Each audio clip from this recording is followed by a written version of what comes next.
Hey everybody, it's Jason Blaha here, and once again it is time for my client Michelle's vlog. And we started the week off good here. We got a bench press, and I believe she ended up getting 165, which is a PR. We're actually hoping to just get at least 160 at her meet coming up. So this puts us in a very, very good place in training. Because we have a meet coming very close. We're not far out, which is one of the reasons I've got her over to doing 4-day maxes. Plus, she just enjoys this style more. She doesn't like the speed work as much. And, as a coach, this is something that I have to look at with my lifters. Even when we're going to run conjugate style training, some of them just prefer to max. And if they can recover from it and we can program it and make it work, I will. Okay. A lot of lifters need the speed days just to avoid getting just beat up from the maxes, but this is really a variable thing.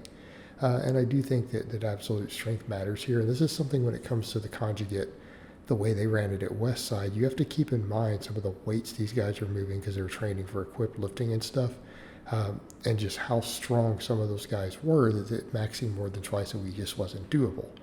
When we start taking raw lifters, who are not necessarily going to move the same weights on accommodating resistance and stuff like they did there, and just total poundage is much, much lower, we have more wiggle room on this stuff. So when I make a change like that, I don't want people to think that I'm saying that Westside or Louis Simmons was wrong in their approach, because they clearly weren't.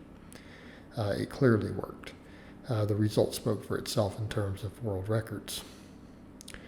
But keeping in mind, you were dealing with just ridiculously, brutally strong individuals doing equipped lifting, who were then moving enormous tonnages because of the equipment, and then oftentimes training with accommodating resistance for their maxes to hit similar sorts of lockout lifts.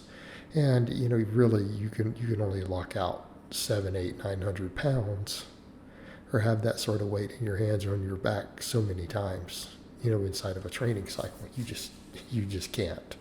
You can't handle it. In the case of someone like Michelle, she doesn't have 800 pounds loaded on her back. She's squatting 265. It's different. We have a lot more wiggle room on that. And so we use it. So for her max effort day here, we did some pause benching afterwards, barbell rows, JM presses, chins. And I pulled delt work out. We're getting closer to her meet, so supplemental volume, accessory work volume is slowly going down. Okay, and it needs to, because I'm just worried about getting her ready for the platform.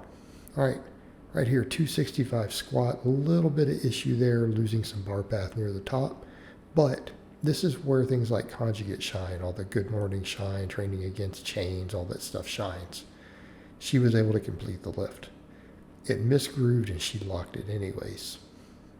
That is also one of the beauties of this training system. You learn to be strong even when things go wrong, because you're used to lifting awkward loads at weird angles. 4 maxes. Okay, matters. All right, supplemental work. I have her do some pause squats. All right, we did some sets of 5 on the pause squats. Then we do leg pressing,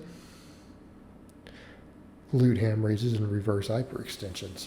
So for those curious what we're doing here, we have basically 4 max effort days. So it's run like normal conjugate, except instead of ME-DE, we run ME-ME. So we have max effort all 4 days, upper and lower.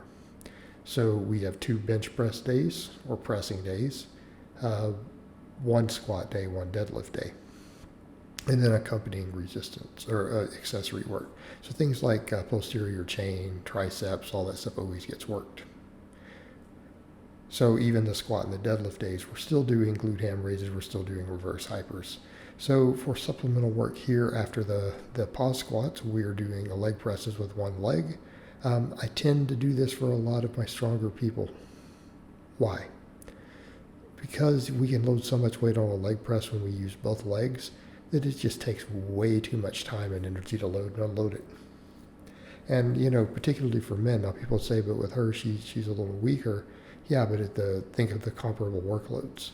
Even then, you have a female lifter loading tons of 45s on there. She still has to load them and unload them. hey, we're taking time and energy away from the main workout.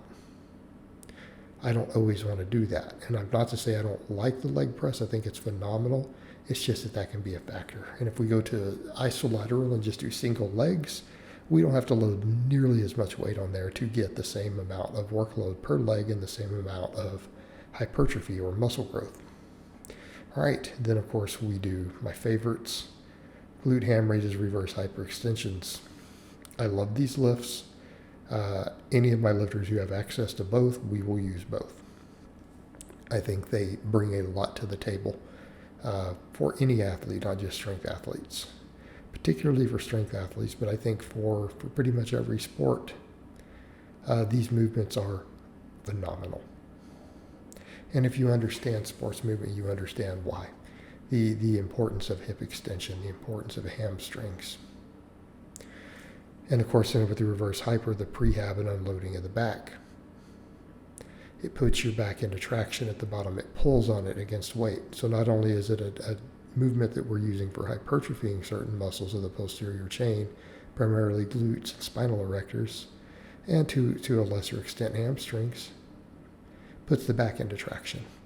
Right? It pulls the disc back apart after compressing them with squatting or deadlifting. Right? This works very well for recovery and restoration. All right, long pause bench press. We're doing a 3-count pause for the max effort variation for this day.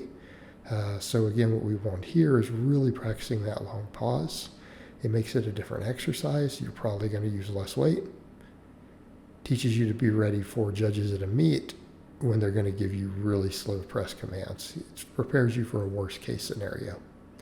Of course, she did good there. I believe she ended up getting 160. We're happy with that because she was able to do the weight that we would like to take for a second attempt with a 3-count pause. Then for assistance work, we do pause benching for sets of 5, right? Again, everything's paused. I always like to see bench presses paused unless we have a reason not to. Not just for powerlifting purposes, but for pectoral development purposes.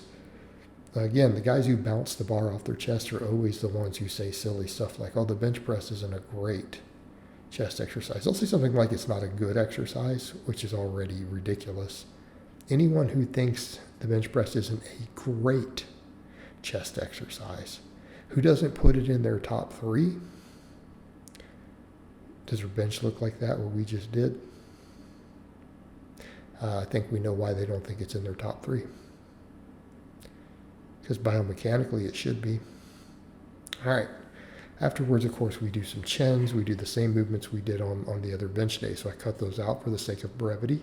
And then we finish up with deadlift day. And then we do the same supplemental work other than the assistance pulling. All right. We did our classic meet deadlift here. Normal, conventional, off the floor, 320 pounds. All right. I'm real happy with this. This girl last January, so 13 months ago, had a 200-pound deadlift. She went from 200 to 320. 13 months. I'll count that as a win. Then we do 5s on deficit deadlifts, and then we do the same accessory work that we did on the other day. All right, guys, but that's really all I have to say on that today. I hope it's been informative, and I will talk to you guys next time.